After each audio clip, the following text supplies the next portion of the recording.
Democrats call Republicans' bluff on impeachment procedures. An American military member blasts Trump over Ukraine. And an Obama official calls for rewriting the First Amendment. I'm Ben Shapiro. This is The Ben Shapiro Show.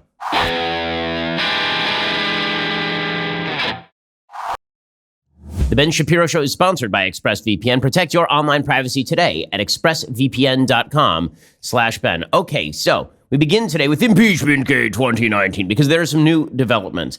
These developments are really two in nature. One is the House Democrats changing their rules and procedures for the impeachment inquiry. And this has got a lot of Republicans out there saying things like, well, if they're changing their rules, this shows that their rules were insufficient the first time. Like they could have just been transparent from the beginning. Obviously, they now acknowledge they did something wrong. That's true.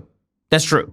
There's only one problem, which is that nobody cares. The reason nobody cares is now the Democrats will simply claim, well, you know, at the very beginning, it was important that we have behind closed doors meetings and that we restrict public view so we could get the early information. But now we're going to get that out there in public. Trying to hang your hat in defense of President Trump on all this impeachment stuff on the basis of procedural inequities is just a fail. It's not going to work. And the reason it's not going to work particularly is because what you are now seeing is Democrats saying that we're going to broaden the procedures. So we don't actually know how the Democrats are going to broaden those procedures yet. We're going to find out on Thursday. But for Republicans to sort of jump both feet in and suggest that this move by the Democrats somehow undermines the entire investigation, again, it's true that it shows the Democrats know they were doing something wrong from the very beginning, but it is also true that that's not going to matter because now Democrats have opened the doors wide and said, okay, here we are, let's do this thing. That is Democrats calling Republicans bluff, and no amount of sort of puffed up outrage over Democrats now doing the right thing is going to detract from where we go from here in Impeachment Gate 2019. So that is development number one. Development number two, as we're about to discuss, is the testimony of a lieutenant colonel who's a member of the National Security Council who was probably the source for the whistleblower. We'll talk about that in just 1 second. First, let's talk about protecting yourself online. So I'm online like 24/7. I'm online all the time. You probably are too. I mean, if you're working in the business world, there's a good shot that you are online an enormous amount of the time. And when you are online, there's a significant possibility that somebody is seeking your information, whether it is big data or whether it is hackers trying to actually break into your secure communications, steal data from you. If you ever had your credit card hacked, usually that happens because you're at some sort of public Wi-Fi and somebody on the public Wi-Fi is grabbing all of your data and then using it against you. This is why you ought to be using a VPN. And the VPN that I trust, the fastest VPN, the best VPN is ExpressVPN. ExpressVPN runs in the background of your computer or phone, and then you just use the internet the way you normally would. You download the app, you click to connect, and voila, you're now protected. I won't go online without ExpressVPN, and you should not either. ExpressVPN is the fastest VPN I've tried. It costs less than $7 per month. It comes with a 30-day money-back guarantee. ExpressVPN uses new cutting-edge technology called Trusted Server to make sure there are no logs of what you do online. It's time to stop hackers, Big Brother, internet companies from grabbing that data. Take back your online privacy the same way I did with ExpressVPN. Right now, you can protect your online activity today. Find out how you can get 3 months for free at expressvpn.com/Ben. That's expressvpn.com/Ben for 3 months free with a 1-year package. Again, that's visit expressvpn.com/Ben to learn more. There's a reason that we discuss them each and every day on the program. I really do trust the folks over at ExpressVPN. So as I say, House Democrats said on Monday the House will vote Thursday to formalize procedures for the next phase of the impeachment inquiry into President Trump. Democrats say the move will ensure transparency and provide a clear path forward. This has prompted the White House to point out that if the Democrats are so interested in transparency moving forward, why weren't they interested in transparency to begin with? That is a fine critique. It cuts no weight moving forward. And meanwhile, Democrats are focused in not on the procedural question. They're focused in on the testimony of one Lieutenant Colonel Alexander Vindman, who is a Ukraine expert assigned to the National Security Council. He testified in the House impeachment inquiry on Tuesday, and he offered new details on the push for investigations of President Trump's political rivals and corroborating other witnesses with his firsthand account of the alleged attempt at a quid pro quo, according to the Washington Post. Vindman is the first person to have listened in personally on the July 25th phone call between Trump and Ukrainian President Vladimir Zelensky, during which Trump said he wanted a favor after Zelensky broached defense cooperation between the United States and Ukraine. So apparently, Vindman was listening from the White House Situation Room, along with other NSC officials and members of Vice President Pence's staff. He said this in prepared remarks, and he said he was so concerned by the call, he said that it could be seen as a partisan play that could undermine American national security. He reported it to the NSC's lead counsel. behind closed doors, according to people familiar with what transpired. Again, this is why all of this should be out in the open. It should be televised because we get these selective leaks. Vindman also testified on Tuesday that the contents of the July 25th call differed slightly from what is stated in the official transcript that the White House released late last month. So now he's making the claim that the actual transcript that was released by the White House, which was actually a call memo, the way that that is put together is a bunch of witnesses to the call come together and try to reconstruct from notes and from memory exactly what was said on the call. It's not like they take a recording, play it back, and then put together a transcript. And there are some accusations that the Trump administration had messed around with the transcript. And I had said that seemed far-fetched because there were a lot of people who were listening to the call, and presumably they all took part in putting together the transcript. Vindman says that the contents of the July 25th call were, in fact, slightly different from the official, quote-unquote, memo that the White House released late last month. Vindman says that Zelensky did reference Burisma and not just some nameless company. And when Trump pressed him to investigate former Vice President Joe Biden's son, Zelensky responded positively. Hunter Biden sat on the board of Burisma, a Ukrainian energy company, for some 5 years. He said that he remembered Trump going on about how Joe Biden was on tape boasting about Ukrainian funds, which is probably just a reference to the fact that Joe Biden is on tape boasting about how he withheld $1 billion in American loan guarantees to Ukraine. So that's nothing really new. Now, here is the problem for Republicans. It's not Vindman. I mean, this is what's so astonishing. Everybody is treating the Vindman testimony as though this is something new and shocking. Well, again, we've all seen the transcript. What he is alleging was different in the transcript is not all that different from what we saw in the transcript. So that does not amount to a Nixonian Watergate cover-up of the actual contents of the call. The contents of the call were problematic enough, right? I mean, it wasn't a perfect call. It wasn't an impeachable call, but it wasn't a perfect call by any stretch of the imagination. Trump is doing some pretty blatant and ugly things in that phone call, in my opinion.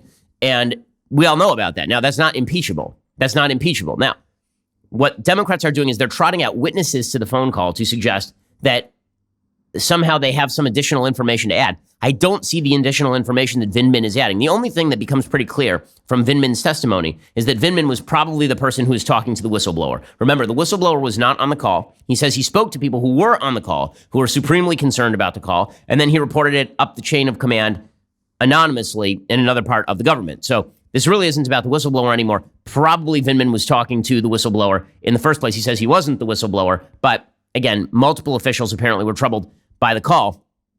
So is he really adding anything new to the debate here? The answer is really not so much. I mean, he's sort of doing the same thing that Bill Taylor was doing from afar or that Gordon Sondland was doing. He is adding his gloss to what happened. Well, now we have the transcript, so we sort of know what happened. And we have the text messages between Bill Taylor and Gordon Sondland, so we know what happened. And we have testimony coming out from people who were firsthand involved in these conversations, not just people who heard the conversations. So we know what happened. So why is Vindman being trotted forward? Well, the reason that Democrats are putting Vindman out there is because he's a really good-looking witness for them. The reason he's a good-looking witness is because he's an Iraq War veteran with a Purple Heart, because he has a long career in the military, and because he's very much pro-aid, American aid to Ukraine. So it was almost as though the Democrats were bringing out Vindman, hoping that Democrats would attack Vindman, so then they could suggest that Republicans were willing to attack an Iraq War veteran with a sterling career in order to protect President Trump, right? It's almost a catfishing ploy. Now, that's not about Vindman. Vindman seems like an honorable dude. I mean, Vindman served, I didn't serve. Vindman was in Iraq, I wasn't in Iraq. Vindman performed heroically in the field, I didn't. And I have very few questions about Vindman as a human being. Like, I don't see why you would attack Vindman as a witness. In fact, I think it's incredibly stupid to do so. I mean, the main point to make about Vindman is this dude has no more information than you or I do. He listened to the phone call. We have now seen the transcript of the phone call. And all of these sort of color commentary that he's adding about, well, you know, the transcript left out this little piece or this little piece. From what we are being told by Vindman, nothing fundamentally changes in the text or tenor of the phone call based on what happened during a few of the ellipses. And President Trump immediately fell into this trap because, of course, President Trump is a man who hates exquisitely. And when somebody crosses him, he really attacks them. So President Trump went after this Lieutenant Colonel Vindman. He wrote on Twitter, supposedly, according to the corrupt media, the Ukraine call concerned today's Never-Trumper witness. Was he on the same call that I was? Can't be possible. Please ask him to read the transcript of the call. Witch hunt. Now, the media are playing that as though Trump is going after Vindman in a serious way. He called him a never-Trumper. Okay, that's just in the lexicon of President Trump insults, that one really does not rank. He just means somebody who doesn't like him. Anytime somebody doesn't like President Trump or doesn't like something he does, President Trump calls him a never-Trumper. So did that rise to the level of him challenging Vindman's patriotism or suggesting that Vindman is a bad guy or something like that? Well, in order to make that claim, you really have to connect the never-Trumper tweet with the never Trumpers are human scum tweet from a couple of weeks ago. But when President Trump goes after Vindman this way, is he really attacking Vindman's patriotism? I'm not seeing that explicitly, at least. Trump's tweet followed assertions on Fox News by a former Justice Department official named John Yoo. John Yoo was on with Laura Ingraham, and he talked about Vindman. And I think that he claims that his comments are being misinterpreted. I think that that is probably correct. But here is what John Yoo had to say about Vindman and about the allegations that the Ukrainian government was talking to people like Vindman and saying, like, what do we do to get our aid here? By the way, the Ukrainian government is sort of allowed to do that. Any claims that the Ukrainian government is doing something wrong by going to U.S. officials and saying, listen, we don't know what Trump wants. Clarify what he wants. Is this really what he wants? That's not, John Yoo's about to say that that's sort of an espionage operation by the Ukrainians, not by Vindman. But is that espionage? No, that's not. That's called normal foreign policy practice, meaning the back and forth that happens between governments and low-level officials. Most negotiations don't happen at the top level. Anyway, here is John Yoo going after the Ukrainians for the conversations. Here we have a U.S. national security official who is advising Ukraine while working inside the White House, apparently against the president's interest, and usually they spoke in English. Isn't that kind of an interesting angle on this story? I find that astounding, and some people might call that espionage. Okay, well, when he talks about espionage, he says he's talking about the Ukrainians reaching out, not about Vindman engaging in espionage or being a traitor or something. Is it astonishing that the Ukrainians reached out to somebody on the National Security Council to find out what was going on? No, that's not astonishing. It's not. I'm sorry. That's the way I know this is not the typical line that you're hearing in a lot of conservative media. That is not astonishing in any way. It isn't. Okay, there are plenty of people who are calling routinely members of the American foreign policy community, trying to gather information about what they can do in order to obtain what they want from the United States. As long as the American officials aren't spilling confidential information, nothing wrong is going on there. Really. I mean, by the way, Bill Taylor suggested that he'd had those sorts of conversations. Sunderland had suggested he had those sorts of conversations in the text messages. So I failed to see that Vindman did anything wrong here. I also, again, this is so stupid because the best Republican defense on this, Trump's best defense is Vindman perceived the phone call differently than I did. That's his prerogative. End of story. That's the whole thing, right? And until you get, for the 1,000th time, Donald Trump or Rudy Giuliani to testify about what exactly this whole thing was it about investigating President Trump's suspicions about Ukrainian corruption going back to 2016, which obviously exercised him, or was this about him hating Joe Biden and wanting to get Joe Biden and mobilize a foreign country to prosecute Joe Biden? What was this about?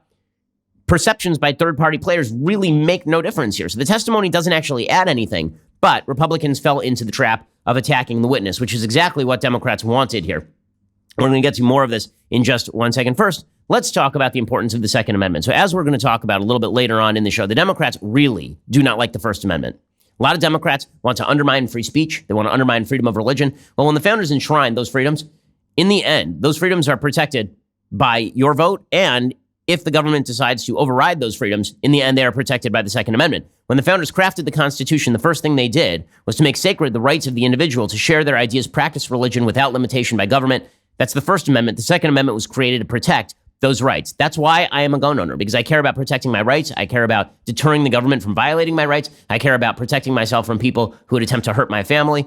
Owning a rifle is an awesome responsibility, and building rifles is no different. Started in a garage by a Marine veteran more than 2 decades ago, Bravo Company Manufacturing, BCM for short, builds a professional-grade product which is built to combat standards. Bravo Company Manufacturing is not a sporting arms company. They design, engineer, manufacture life-saving equipment. And about going hunting, it's about protecting yourself and protecting your rights. To learn more about Bravo Company Manufacturing, head on over to BravoCompanyMFG.com. You can discover more about their products, special offers, upcoming news. That is BravoCompanyMFG.com. If you need more convincing, find out even more about BCM and the awesome people who make their products at YouTube.com/BravoCompanyUSA. Badass American Patriots. Go check them out. BravoCompanyMFG.com. BravoCompanyMFG.com. Okay, so the Democrats are very high on this Vindman testimony. Apparently, Vindman went to the NSC's lead counsel with concerns about a July 10th meeting between Gordon Sondland, Kurt Volker, who's then Special Envoy to Ukraine, Energy Secretary Rick Perry, then National Security Advisor John Bolton, and senior Ukrainian officials.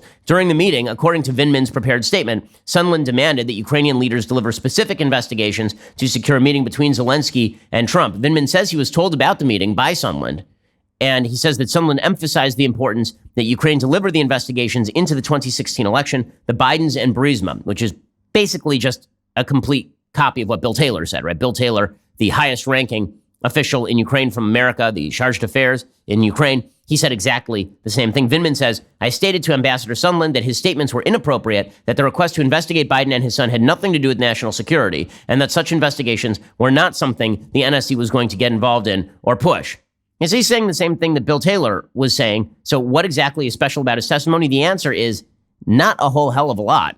Not a whole hell of a lot, but because there have been some Republicans who have made disparaging remarks about Vindman, suggesting that because he is of Ukrainian-American origin, that he has some sort of dual loyalty to Ukraine, that really he cares about Ukraine and them getting their money. He doesn't care about America's foreign policy, which is silly. I back aid to Ukraine. I'm not from Ukraine. Most Republicans back aid to Ukraine. They're not from Ukraine. By the way, until the last 5 minutes, Donald Trump backed aid to Ukraine and provided lethal aid to the Ukrainians in their fight against the Russians. President Trump, last I checked, is not from Ukraine. It's a bad mistake to do all of this. And of course, Democrats are jumping all over it. Joe Biden suggesting that Vindman is a hell of a patriot and turning this into a fight over Vindman's patriotism. Republicans didn't have to go here. It was a bad political move. Well, that's the way the president acts. He did the same thing with John McCain in 2015, and he did it with the Gold Star family member. He did it with Taylor. This guy won the Purple Heart. This guy's a hero. This guy is a patriot. But this is just Trump's style. It's the same reason why he has a bunch of his thugs out there and, engaging in this kind of activity of intimidation. The Giulianis and the cronies that got arrested. I mean, this is it's despicable to do this to. This guy is a patriot. I've never met him, but he is a hell of a patriot. Okay, well, he seems like a patriot, and I'm not really challenging his patriotic status. I will say that the celebration of Vindman is very different from the Democrats' treatment of military members in other walks of life, suffice it to say. With all of this said, the question becomes, okay, is any of this impeachable? And we're basically going around in circles here. We're going around in circles because the bottom line is until we hear from Giuliani or Trump and the math changes in some way, it's going to be very difficult to get Republican senators on board for impeachment. But that's not really what this is about. In the end, what this is about is Democratic misdirection from the fact that they're going to be unbelievably bad at governing the country. Because the fact is this, whether or not you believe that President Trump committed impeachable offense, if you're a Democrat, what you really don't want to talk about is your own agenda, because your own agenda is wildly unpopular with the American people. If you're running an anti-Trump campaign, which is smart, then you make impeachment the focal point.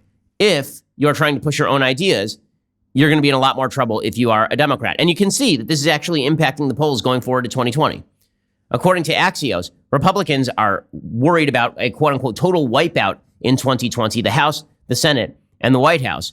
House Republicans in swing districts are retiring at a very fast pace, especially in the suburbs of Texas and elsewhere. There are 19 GOP House members who are not seeking re-election this time around, which is a very high number. The Republican Senate majority suddenly looks like it's in serious jeopardy because a lot of the Republicans in swing states are lagging behind. Democrats are raising a lot of money and polling better than Republican incumbents in a lot of the battleground states.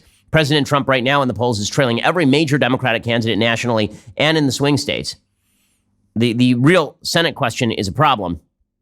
National Journal's Josh Krashour points out that if Trump doesn't win a second term, Democrats only need to net 3 seats to win back the majority. Scott Reed of the U.S. Chamber of Commerce, he says that third quarter fundraising reports show 3 Republican senators being outraised by Democratic challengers in Arizona, Iowa, and Maine. So that'd be Susan Collins and Joni Ernst and Martha McSally in Arizona. He said, we're all very worried. So all of this is scary stuff for President Trump and for the Republican Party, obviously. And Democrats are excited about all of this because in the end, the more impeachment is in the headlines, the less they are in the headlines. The more you're reading about Vindman and attacks on Vindman and President Trump railing about all of this on Twitter, the less you are thinking about the fact that Beto O'Rourke called for the revocation of every nonprofit status for every religious charity in America. Right? The more that you are thinking about Donald Trump and Ukraine, the more headlines there are about Donald Trump and Ukraine, the less you are thinking about the fact that Elizabeth Warren wants to completely decimate the American economy and that she is a hypocrite and a liar. The more you are thinking about Ukraine and President Trump, the less you are thinking about Medicare for all and the complete takeover of your health care. right? This is this is what Democrats want. Because the more you focus in on the Democrats, the less you want to vote for them. The more you focus in on President Trump, Democrats assume, and the polls tend to show, the less you want to vote for him. So what should Republicans be doing at this point? They should be spending a lot of their time, of course, defending Trump if they believe that he shouldn't be impeached, right? They should, of course, be defending Trump from the overwrought accusations of Democrats at this point. But they should really be spending the bulk of their time pointing out that there's an entire Democratic race going on this side of the aisle where Democrats are doing extremely radical things. And where, in the end, let's be practical about this, Republicans in the Senate are not going to vote to impeach President Trump in all likelihood. It would take a cataclysmic occurrence. It would take Rudy Giuliani going on the Hill and saying, of course we were out to get Joe Biden, right? It would take him literally saying that in order for the impeachment to take place, which means this thing peters out at the beginning of next year. And then you are left with the Democrats running on Trump is corrupt and Republicans are corrupt. So Republicans had better get their act together and start campaigning on, guys, you know what Democrats want to do if they actually are in charge of the country? Because it's really, really scary. We're going to get to more of this in just 1 second. I'm going to explain a few of the more radical Democratic proposals being put out there that are moving into the mainstream pretty quickly. First, let's talk about the earbuds you are using to listen to this show. So, are you using those old-fashioned Marty McFly headphones that pop over your entire ear? They look like earmuffs and you're out in the middle of a blizzard in winter in Minnesota? Or are you using those earbuds that have the wires and the stems and you take those, you put them in your pocket and they tangle up and then you have to unknot it like Alexander the Great, except you can't just cut them? Well, maybe what you ought to do is check out Raycons. Raycon has just released their best model yet, the E25.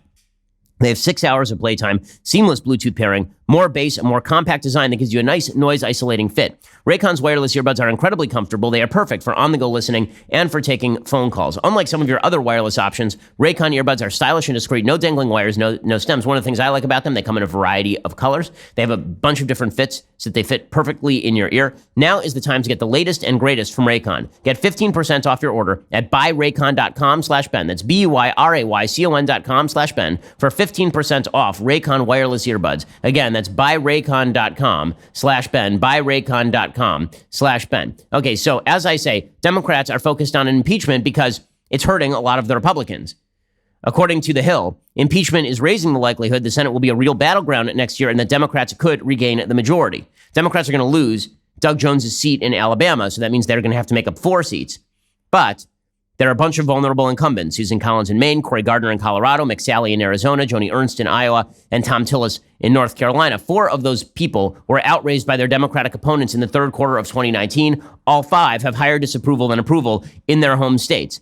Collins is particularly vulnerable. She has a 49% disapproval rating compared to 43% approval rating. If Trump's numbers go down, then the Republicans could lose the presidency and they could continue to lose the House and they could lose the Senate. Right? Things could get really ugly really, really quickly. So impeachment is playing for Democrats. Republicans had better shift the conversation pretty quickly. Like, there was this assumption made by Republicans that the more impeachment was talked about, the better it was for Trump. And Trump made those sorts of noises early on. That is true when the president has an inherently high level of popularity going into the impeachment. If you're Bill Clinton and you're walking into impeachment with over a 50% approval rating, and then people are like, we got to impeach him, your numbers are going to go up, not down. If you are the most polarizing president in modern American history, and you are already riding at like 41% in the polls, and then people start talking impeachment over you being you on a phone call with Ukraine, the numbers are going to go down. It's not going to work the same way. I'm not going to lie to people about what the polls show when it comes to approval for impeachment. Approval for impeachment shows right now a majority of Americans, a majority of Americans now say, according to most polls, that they are willing to see Trump impeached. Now, does that actually mean that this is true in each state? Not really, but it's damaging Trump even in the states where they don't approve impeachment. So, for example, there is a poll that was just done in Arizona, and the poll shows that the people of Arizona are giving Trump very low marks, but by the same token, they don't want to see him impeached. But that really doesn't matter because he's not getting impeached. Okay, impeachment is a proxy for do you like the president or not at the highest available level. Okay, over at 538, the columnist Amelia Thompson DeVoe, she has a piece called "Why Democrats Are Moving Quickly with Impeachment," and she says because they're attempting to get this done before primary season really opens up, because they understand that Republicans are going to vote this thing down, and so they may as well simply get this thing over with so that they can run on the basis of it. So how should Republicans respond to all of this? Well, they should respond in a few ways. One, they should respond by defending Trump on the merits, right? They should, as I say, make the case that I have made, which is the only plausible case, which is that when it comes to Trump's activities in Ukraine, he basically has what you might call the UFO theory of Ukraine, right? If the president of the United States urged a foreign country to investigate UFOs because the United States was very interested in the presence of UFOs, would that be like a waste of time and money? Probably. Would that be impeachable? Not really. The president would claim it's a legit interest of the United States to find out about UFOs. Well, the same thing is sort of happening in Ukraine, right? There are legit inquiries to be made about Ukraine and Ukrainian corruption. Joe Biden, Burisma, CrowdStrike, are those among them? CrowdStrike, almost certainly not. Joe Biden and Burisma, but overall Ukrainian corruption, yes, right? So that was always Trump's defense, is that in my mind, I have this whole ball of corruption that is in my head. We should go after all of it, right? That's always Trump's best defense. That's what he should be saying. And then he should be moving on to the generalized fact that Democrats are talking impeachment, not because they're good at their jobs, but because they're very, very bad at their jobs, right? That is the real problem here. Okay, so now let's talk about that Democratic agenda. First of all, let's talk about the sudden concern that Democrats have over foreign interference with America's electoral system and foreign interference with regard to America's politics. Now, you remember all the way back to the 1990s when Bill Clinton and Hillary Clinton were involved allegedly in a scheme to funnel Chinese money into the U.S. election in 1996. That did not result in Clinton's impeachment. Well, now we're finding out that when Barack Obama was reelected in 2012, a Saudi tycoon and his business associate sent hundreds of thousands of dollars to the United States to help pay for the inaugural celebration and get a picture with the president, according to court documents and an analysis of campaign finance records by the Associated Press. U.S. election law prohibits foreign nationals from making those sorts of political contributions, but the donations Sheikh Mohammed al-Rabbani tried to send to Obama's inaugural committee were funneled through a seasoned straw donor instead. The intermediary, Imad Zubari, agreed this month to plead guilty to making illegal campaign contributions to several American political candidates on behalf of foreign nationals. He is also set to plead guilty to concealing his work as a foreign agent as he lobbied high-level U.S. government officials. Zuberi, by the way, served as a top fundraiser for both Obama and Hillary Clinton during their presidential runs, including stints on both of their campaign finance committees. And then he switched his support to Trump immediately after the 2016 victory. So what does this mean? It means that corruption, unfortunately, is sort of rife in American politics. And as Americans feel that way, they are less likely to believe that Trump has done something utterly without precedent. Okay, with all of that said, where should Republicans be focusing right now? As I say, half on impeachment and half on the Democrats' agenda, because the Democrats' agenda right now is so terrible and so awful and so bad. And now they're coming out of the woodwork. They're getting confident now. Democrats are getting confident. They're saying the quiet part out loud, whether it's Beto saying that he wants to remove nonprofit status from every religious charity in America, or whether it's Richard Stengel, former editor of Time magazine and State Department Undersecretary for Public Diplomacy and Public Affairs under Obama from 2013 to 2016. So that you would imagine, as the Undersecretary for Public Diplomacy and Public Affairs, he'd be very much in favor of free speech. Wouldn't you? Wrong. He has a piece today in the Washington Post titled, "Why America Needs a Hate Speech Law." He says, as a government official traveling around the world championing the virtues of free speech, I came to see how our First Amendment standard is an outlier. Even the most sophisticated Arab diplomats that I dealt with did not understand why the First Amendment allows someone to burn a Quran. Why, they asked me, would you ever want to protect that? It's a fair question. No, it's not actually a fair question. Your right to free speech pre-exists government. See, this is the problem. When you're a Democrat, when you're on the far left, you believe that your rights come from government. So why should government allow you to do things? That's not the question. The question is, what gives government the right to invade your rights?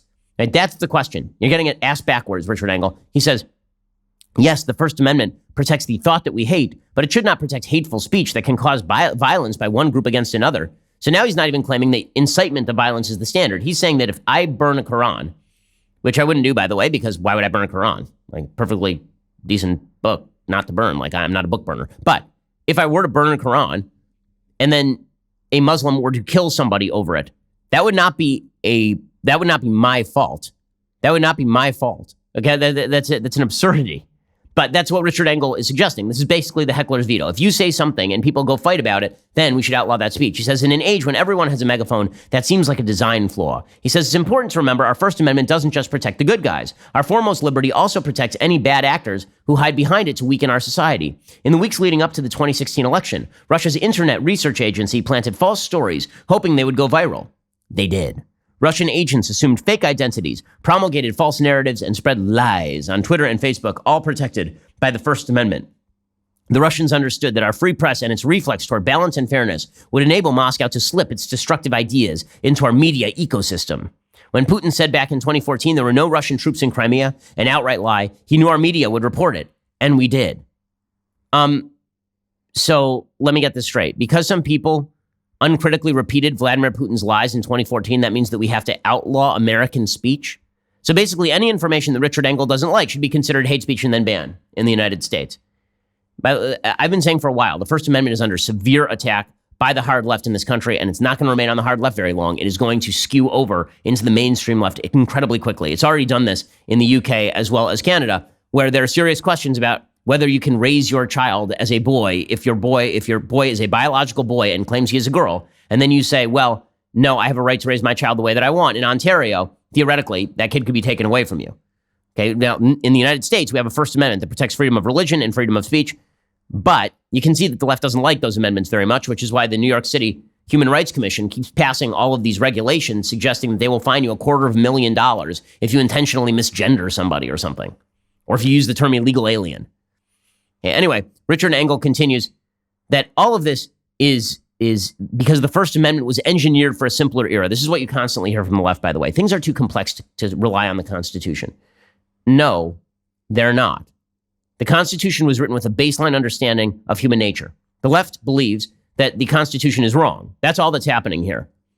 But their understanding of human nature and the Constitution is wrong. But according to Richard Engel, we should just get rid of the First Amendment. He says the amendment rests on the notion the truth will win out in what Supreme Court Justice William O. Douglas called the marketplace of ideas. The marketplace model has a long history going back to the 17th century English intellectual John Milton, but in all that time, no one ever quite explained how good ideas drive out bad ones, how truth triumphs over falsehood.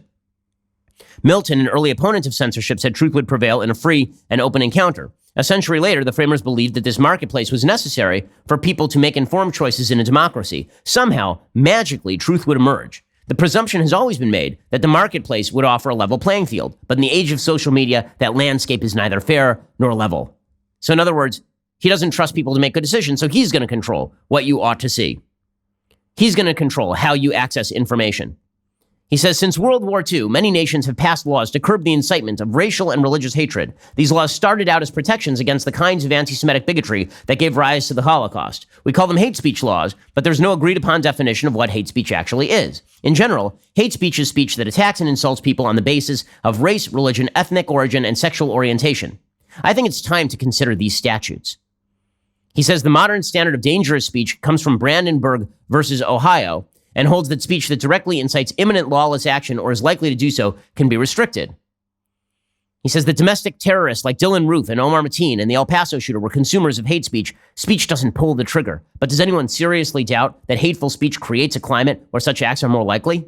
Let the debate begin. Hate speech has a less violent, but nearly as damaging impact in another way. It diminishes tolerance. It enables discrimination. Why shouldn't the states experiment with their own version of hate speech statutes to penalize speech that deliberately insults people based on religion, race, ethnicity, and sexual orientation? All speech is not equal. And where the truth cannot drive out lies, we must add new guardrails. I'm all for protecting thought we hate, but not speech that incites hate. So in other words, he's not for protecting thought we hate. Right? He's not. Because his standard of incitement is extraordinarily broad. This is the world Democrats want. This is what Republicans should be pointing out. This is where their chief focus should be, not on Impeachment Gate 2019. All the information isn't out. Once all the information is out, then put your focus there. But right now, where should Republicans be putting their focus?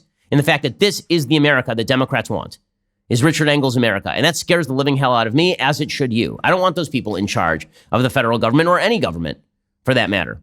Get to more of this in 1 second. First, let's talk about that great day back when you were 13 years old and you got those braces off. And you're like, oh man, I'm never going to wear those ugly, terrible braces. They cut my cheeks and they look terrible. I had a metal mouth. It was just awful. And your orthodontist is like, and also remember wear these retainers. And then a week later, you were brushing your teeth and you accidentally knocked the retainers in the toilet, and rather than reaching into the toilet, you're like, well, I guess that's that. And now it's 20 years later and your teeth are all out of alignment. Well, maybe you should be considering Candid. Candid's aligners can help straighten your teeth faster than traditional wire braces. Treatment takes just 6 months on average. An experienced orthodontist licensed in your state creates a custom treatment plan. Then they show you a 3D preview so you can see how your teeth will look after you're done. Candid's aligners are comfortable and removable and completely invisible. Candid ships your aligners directly to you, so there's no hassle of going to an orthodontist office, and Candid costs 65% less than braces. With each aligner purchased, by the way, Candid also will donate $25 to Smile Train. They bring safe, 100% free cleft lip and palate treatment to kids around the globe, which is a really awesome thing to do. I'm going to have that photo ready, smile ready by the holidays. I've been using Candid. They make it really easy. You can too. Go to candidco.com/Shapiro and use code Shapiro to get $75 off.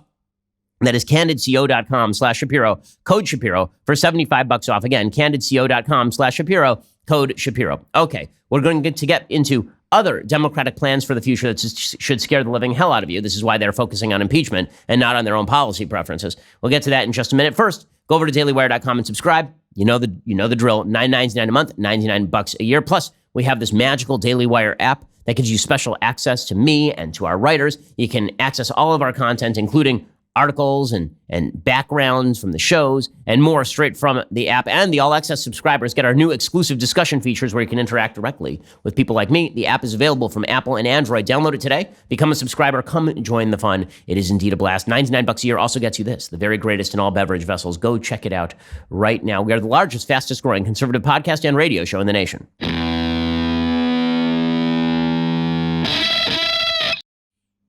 So again, as I mentioned, Democratic agenda. Focus on the Democratic agenda. How has President Trump not tweeted out yet about Richard Engel, an Obama official, overtly saying he wants to overthrow the First Amendment in favor of a cadre of brilliant leftists figuring out what you can and cannot say? And then there are their economic takes. There's an article by a guy named Stephen Mim over at Bloomberg today, Bloomberg Economics, called "A Wealth Tax Could Deliver a Happiness Dividend."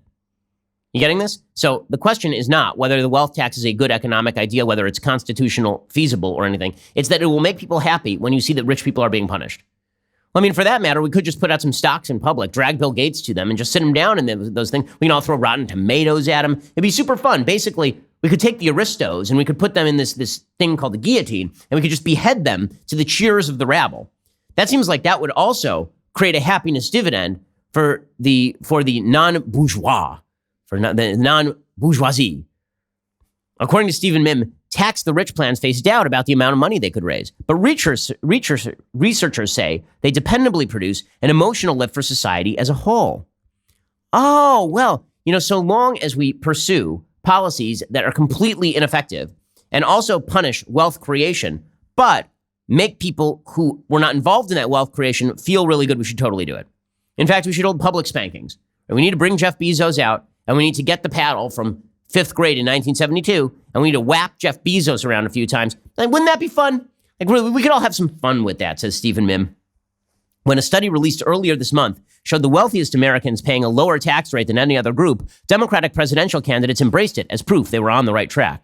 While their tax the rich proposals vowed to create a better economic balance, the candidates often pivot to what they would do with the proceeds: Medicare for all, student loan relief, infrastructure repair, other expensive programs.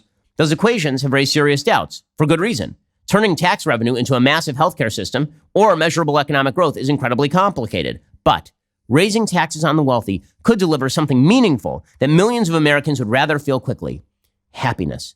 Recent research found that progressive taxes may make the average citizen happier and more content. In the course of their study, psychologists Shigehiro Oishi and Kostadin Kushlev of the University of Virginia and Ulrich Shimak of the University of Toronto eschewed the usual debate over tax increases. Are they bad for economic growth? Instead, they focus on a more emotional one. Do Americans feel happier and experience a greater sense of fairness under more progressive taxation? And what they found is a very strong correlation between progressive tax policies and how happy respondents rated themselves. This effect was most pronounced and statistically significant among taxpayers in the lowest 40% of incomes. No, you're kidding me. You mean people who earn the least are really happy to see people who earn a lot of money punished publicly? No, you mean the worst in human instinct is given free rein when you punish people for success? The correlation steadily diminished among higher income groups, disappearing altogether for the top 40%. By the way, this does reveal a certain truth, but it's not the truth that people on the left think it reveals. So people on the left are like, well, that's because we have an innate sense of fairness. When we see somebody who's rich and somebody who's poor, we immediately think that they should share the wealth, right? I mean, it's like when you were a kid and there were 2 cookies and there were 2 of you and you need to share the cookies. But what this actually reveals is that people who tend to get ahead in American society are people who are not spending their time focusing in on how much wealth other people are making. They're spending their time building up businesses and trying to forge careers. If you spend your time being jealous of people who have more wealth than you, believe me, there's an endless supply of people who have more wealth than you. There are a lot of people who are richer than I am. And 5 years ago, there were a lot more people than that who were richer than I was. And you could either spend your time bitching about it, or you could spend your time going out and making the wealth. And it's funny. This actually, look, it violates one of the 10 commandments. The 9th commandment, which is that the 10th commandment, you shall not covet thy neighbor's property. Okay, the 10th commandment is pretty specific about this. In Jewish law, this doesn't mean that you're not allowed to covet the kind of thing your neighbor has. If my neighbor has a Ferrari and I'm like, God, that's an amazing car, I wish I had that car, that is not a violation of the 10th commandment. It is a violation of the 10th commandment if I say, I really want that car. That's my car, right? That sort of covetousness was always considered to be a vice under most classical traditions of virtue. But we've put that aside. Now it's, well, if you covet your neighbor's car, well, then you should probably just go ahead and take it. Or you should authorize the government to go ahead and take it, and then you'll feel better. Then you'll feel like, there's the old Solomonic tale. I'm only going back to the Bible here because the Judeo-Christian roots of our morality are pretty deeply embedded. There's this old Solomonic tale that I'm sure you've all heard, in which King Solomon is confronted with this bizarre case. There are 2 women, and they live in sort of an apartment complex, and they both have babies at the same time, and one of the women's babies dies, and the other woman claims that, and the other woman's baby lives, and both women claim that the live baby is theirs and the dead baby is the baby of the other person. And so Solomon calls forth one of his guards, and he says, I want you to take this living baby, and I want you to cut it in half. And one of the mothers says, absolutely do it. And the other mother says, no, give the baby to the other mom. Better that the baby should live than that I should have the baby. And Solomon says, obviously, that one's the mother. And when it comes to wealth, the same principle holds. If you are into the division and destruction of wealth simply because you are jealous that somebody else has some, you are doing decency, virtue, and economics wrong. But apparently, what the left would like is a world where you feel better about yourself because somebody else has their wealth taken away. So they're not a fan of the First Amendment. They're not a fan of economic freedom. How the right isn't honing in on this is simply beyond me, especially because, again, these Democratic candidates are incredibly vulnerable on a variety of scores. Democratic governance just does not work. Even the cases where Democrats suggest that the solution is bigger government, that's just not true. Like right now, Democrats are busily suggesting that the situation in California, where PG&E, which is Pacific Gas and Electric, a semi-private company, I'll explain why it's semi-private in just a second, that PG&E is under severe flack because they've been shutting down their power grids because they haven't updated the power grids in like 100 years. This is leading Democrats to be like, we should nationalize the utilities. This shows that profit-seeking companies are really, really bad. But as the Wall Street Journal points out in an article written by Alicia Finley, she says, PG&E exemplifies the left's stakeholder model, according to which businesses are accountable not only to shareholders, but also to workers, the environment, and local communities and society at large.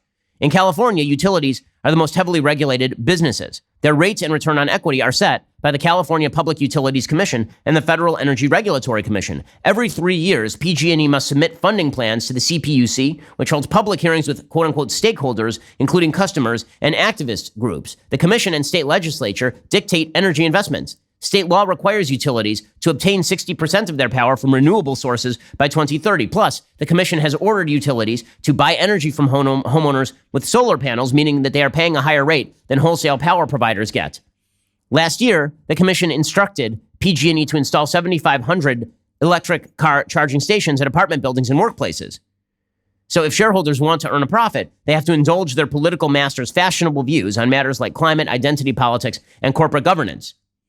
The utility proclaims diversity and inclusion are integral to how we do business. They talk about environmental justice, focusing in on low-income communities and communities of color.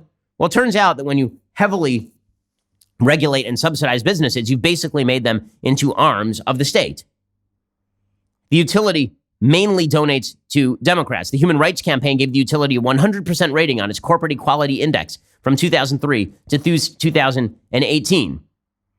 Democrats have blasted PG&E for spending millions on political lobbying, but much of the advocacy has been in support of the state's climate goals, including consumer electric car-driven subsidies and fuel economy mandates. So again, Democrats are ripping on the profit centers, supposedly, at these utilities, but this is just another case of bad Democratic governance. So here's the deal. If you'd like a First Amendment governed by Richard Engel, if you'd like an economy governed by people who are mostly happy just to take down wealth, and if you are really into the kind of governance that led to PG&E shutting off the power on millions of customers in the last couple of weeks in California, by all means, elect a Democrat. By all means, do this thing. Because this is the world the Democrats want.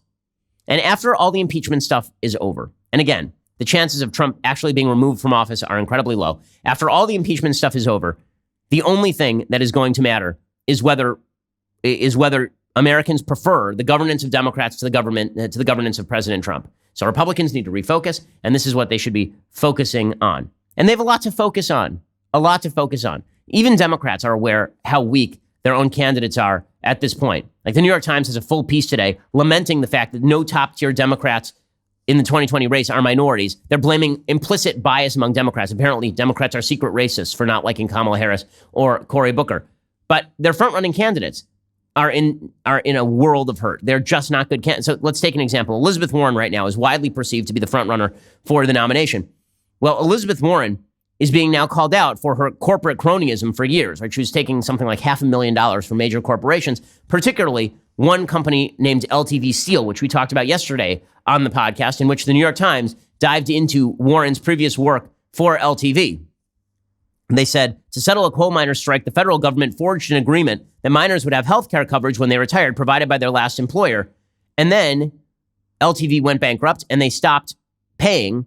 LTV objected. So called in to defend all of this was Elizabeth Warren. She joined the company's legal team in 1995. And then she proceeded to rip on LTV. In 2006, here's Elizabeth Warren, 11 years later, ripping on the very company that she actually represented in the bankruptcy hearings, deriding LTV's bankruptcy as the epitome of broken promises to workers, according to Tommy Christopher over at Mediaite. Because what's happened is now it's time to pay the piper. LTV is just the first of many that we're going to see along these lines, where the question is what happens to all those promises you made to the employees when this steel business simply will not support that kind of payment. LTV showed how you could lock up all the assets so that essentially the company could say, we're broke, the cupboard's bare, there's nothing here, and use those assets, put them back into operation to create a newer, more profitable company. Weird. That's a company she repped in 1995. Very odd. It's almost as though she's wildly dishonest, which leaves it to people like John Legend to talk about the reason why people are not getting behind Elizabeth Warren is because men feel threatened by women. John Legend, political commentator. So just what a delight. What a delight. He says, why do men feel threatened by women? She's the best candidate running today is Elizabeth Warren. Yeah, sure. I'm sure this is all about men feeling threatened by women.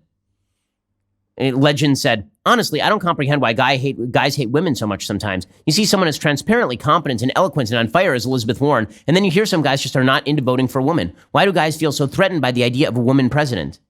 And Chrissy Teigen, his wife, said, our menses, because there's 10 days a month where we're just going to war. Yeah, I'm sure that's it. It can't be that Elizabeth Warren is wildly dishonest. It can't be that at all. What a bunch of nonsense.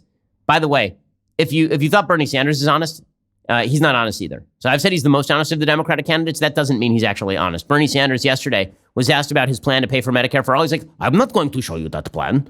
Why would I show you the plan to pay for this thing? We all know we're going to kill the rich people and eat them. That's where this money is coming from. The fight right now is to get the American people to understand that we're spending twice as much per capita, that of course we can pay for it. We're paying it now in a very reactionary, regressive way. I want to pay for it in a progressive way. Now, you're asking me to come up with an exact, detailed plan of how, every American, how much you're going to pay more in taxes, how much I'm going to pay. I don't think I have to do that right now. Okay, so, he doesn't have to do it. He's just not going to explain the plan. There's so much rich material for Republicans. What they have to do is get past this impeachment thing. What that means is what they should be doing right now is just shutting up. Seriously, I understand that Trump is clamoring for them to be shouting from the rooftops about impeachment is a hoax and it's a witch hunt and all of this stuff. What Republicans should do is basically the same thing they did during the Mueller investigation. This is what they did. They just said, Okay, we'll wait for all of it to come out, and then we'll make a judgment. Because the Democrats are going to do it anyway.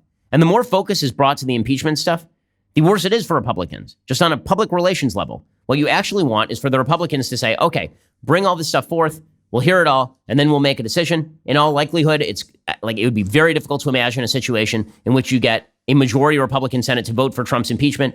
And meanwhile, focus in on the fact that these 2020 Democrats are insane. They spent the last 48 hours appealing to J Street, which is a front group for anti-Israel sources.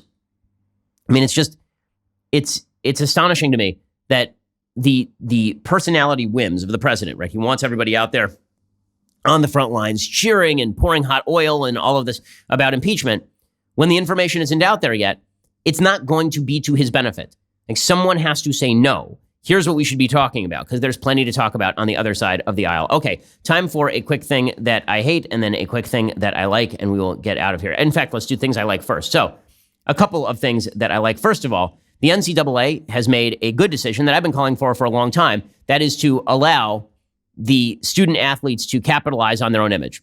Frankly, it was an absurdity that student athletes were not allowed to do this. That it was treated as though when Zion Williamson was at Duke, that Zion Williamson was getting the benefit of a Duke education, and that is why he shouldn't be able to capitalize on his image, but the NCAA should. And that was just, it was ridiculous. Okay, Zion Williamson wasn't there to get his degree in business management. Zion Williamson was there to play basketball and then move on to the NBA, right? Which is why there are so many people in college basketball who are doing this one and done routine. And they're going in for a year, or they're going for 2 years, and then they go directly to the NBA. By the way, they should totally do that. If you have a skill set, I'm not a believer that you have to stay in college just to stay in college. If it worked for Bill Gates, why shouldn't it work for Zion Williamson? I've always thought it's bizarre that people are so concerned. You know, when people talk about implicit bias, I've always thought it's very bizarre. People are very concerned about how many basketball players go to college, as opposed to, for example, how many baseball players go to college. And the answer is a lot of baseball players go direct high school to the minor leagues. Now, if you want to go into a college basketball, if you want to go into the NCAA to get prepped for a year or two for your own benefit, that seems reasonable to me. But it also seems more than reasonable that you should be able to own your own image. You shouldn't forfeit that right simply because you play college basketball. It's really silly. The whole division between amateur and professional is really quite ridiculous in this context. Let's be real about this. Duke uses people like Zion Williamson as an actual professional athlete. They make money off Zion Williamson. There is money from Zion Williamson. There's no reason why Zion Williamson shouldn't make money off his own image while he's in college. So I'm glad the NCAA has changed that rule. Other things that I like. So this is just hilarious. President Trump was greeted by a kid dressed as one of the minions from Despicable Me. So was Melania. And he obviously didn't know what to do. And so he was handing the kid candy, and he and Melania take candy and put it on the head of the minion. This little kid who's walking around in a minion costume. It's pretty funny. Here's what it looked like. Okay, so there is President Trump and Melania. Here comes one of these kids dressed as a minion. And Trump takes a candy bar and puts it on the head of the minion. And then Melania does the same thing. It promptly slides off while the kid reaches for it. You could have just put it in the bag. Like, you could have just... Solid stuff right there. Okay, time for a couple of quick things that I hate. Okay, so I need to read you these new lyrics. So now, we've been told that Baby It's Cold Outside is quite bad. Very bad, very not Me Too, very awful. So now, Kelly Clarkson and John Legend have redone Baby It's Cold Outside because it was a rapey song, right? It was rapey because he was trying to get this woman into bed, and she kept talking about how she wanted to go, but she was warmed by the fire. And except for, every human relationship which has vagaries of wooing, we're all supposed to believe that this is that he's trying to date rape her, right? The whole argument is about a man trying to wheedle a woman into bed, which has never happened in the history of man, by the way. No man has ever wheedled a woman into bed. Normally, when you have sex with a girl, the way that it works is that you actually get out a contract notarized by your attorney, and then you have her check particular boxes as to which activities she would seek to participate in. That's not sufficient. You then have to stop before each step and make sure that she is still okay with it, right? You need affirmative consent. In California, they've been trying to pass this yes means yes law for years, in which you actually have to get quote unquote affirmative consent. It's not enough for a woman to enthusiastically participate in the event. You have to get affirmative verbal consent for each step, which is just hot, man. I mean, there is nothing quite as hot as, do you mind if I do exactly this? And then you're like, I consent. That is some sexy stuff. So, Baby It's Cold Outside is just a clever song about a man and a woman, and the man wooing the woman. And it is like, this is Like, here's the part where people get really uptight, right? The woman sings, "I ought to say no, no, no, sir," because women have never said that before, ever, right? Women have never said that they ought to say no, but their heart says yes. That's never happened in the history of mankind. It's not how 75% of pregnancies in the history of mankind have ever happened. And then the man says, she says, "My sister will be suspicious." And he sings, "Gosh, your lips look delicious." And then she says, "Say, what's in this drink?" Now, people read that as like he's drugging her. Or alternatively, she is trying to make excuses for the fact that she actually wants to stay and that she's lightheaded and woozy and that really she's in love with the guy, right? Maybe that's what the song is about. In any case, they've now redone the lyrics and made them significantly worse. Okay, so Kelly Clarkson and John Legend have made this because we have to take everything incredibly seriously, and we have to assume, like, I do love that we're supposed to believe that "Baby, It's Cold Outside" leads to a vast women-hating culture of rape, but rap lyrics do not. Right? We're not going to rewrite any of the bitch and hoe lyrics from rap.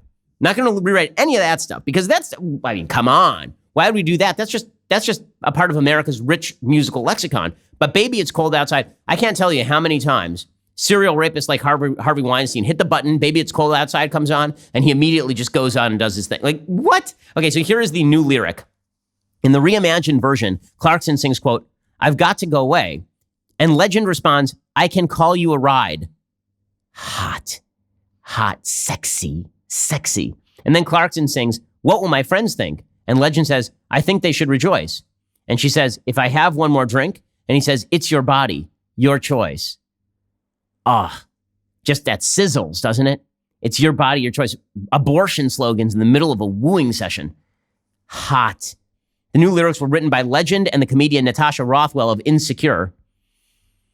It's just ridiculous. It's just ridiculous. A San Francisco station that dropped the song last year reversed course after most listeners said they wanted the song in rotation. Susan Lesser, who is the daughter of Frank Lesser, one of the great songwriters in American history. He's responsible for all the songs in Guys and Dolls. He's responsible for The Most Happy Fella, a lot of great American musicals written by Frank Lesser, one of the great songwriters in American history. Susan Lesser said, "Way before Me Too, I would hear from time to time people call it a date rape song. I would get annoyed because it's a song my dad wrote for him and my mother to sing at parties." She says, "People used to say, 'What's in this drink?' as a joke," she went on. "This drink is going straight to my head, so what's in this drink?" Back then, it didn't mean you drugged me. Correct. Nobody was taught. That's not a roofie song. It's so absurd. Really, John Legend and Kelly Clarkson, "It's your body, your choice." Those lyrics. "I can call you a ride. Your Uber's outside." Like, what? Okay, you guys, you're taking things too seriously. You're taking things much, much, much too seriously. But the good news is Richard Engel wants to outlaw the song, presumably, as a form of hate speech. So I think these are the people who we should have in charge of our fundamental debates about the nature of speech, or people who think that "Baby, It's Cold Outside" is a real problem, but the lyrics of Jay-Z are not only acceptable, but absolutely praiseworthy. Great American figures include Snoop Dogg and his lyrics, but Frank Lesser, rapey, super rapey. Yeah, or everybody's just full of crap. One of those two things. Okay, one final thing that I hate. So the far left is insane on the topic of Israel, and they are fully willing to go anti-Semitic on it. A Students for Justice in Palestine member. This is a far left, anti-Israel, Israel-hating, terror-supporting group, the SJP. They are not students. They are not for justice, and they're not for peace. The only part of their title that means anything is the Palestine part. An activist confronted a Holocaust survivor. So the Holocaust survivor was a defender of Israel. You know why? Because a lot of Jews in the aftermath of that, particularly Holocaust survivors, tend to be supporters of Israel. Can you think of a reason why maybe Holocaust survivors tend to be supporters of Israel? Like maybe the fact that during the Holocaust, every country closed its doors to Jews attempting to escape Nazi Germany, including British Mandate Palestine, and that the establishment of a Jewish state means that will never happen again. Maybe that's the reason why Holocaust survivors are sort of supporters of Israel in heavy measure. Well, an SJP activist whose greatest hardship has been that one time their iPhone broke confronts a Holocaust survivor about Palestinian ethnic cleansing by the Jewish state. Now, let me just be clear. I'm in Israel right now. I cannot think of a larger lie than the idea that Israel is performing ethnic cleansing against the Palestinians. You have to be out of your mind to believe this. There's some, 4 to 5 million Palestinians living in Judea, Samaria, and Gaza. Okay, so that's a horrible job of ethnic cleansing, Israel. Terrible, terrible job. It turns out that Palestinians are reproducing at a much faster rate than Jews and have been for decades at this point. Their cities are growing. By the way, the cities are kind of nice. I mean, I've driven past a bunch of them. They look a lot better than they did. I was last year in 2001. The cities at that point did not look very good. A lot of these cities are brand new. A lot of them look quite beautiful. The city of Hebron, which is a major Palestinian center, 215,000 Palestinians, has like a mall with a KFC. Like a lot of the stuff that you're told about the inherent poverty that's happening here is just not true. There is no ethnic cleansing going on, but here is a Students in Justice in Palestine activist confronting a Holocaust survivor, virtue signaling all over somebody who survived Hitler. Because the establishment of the Israeli state and the idea of Zionism ties back to the right of the Israeli state at any cost. And that cost is the Palestinian people. I am a result of experiences that you've been through. I am a survivor of the Intifada, and that is way after 1948 when the Palestinian land was occupied.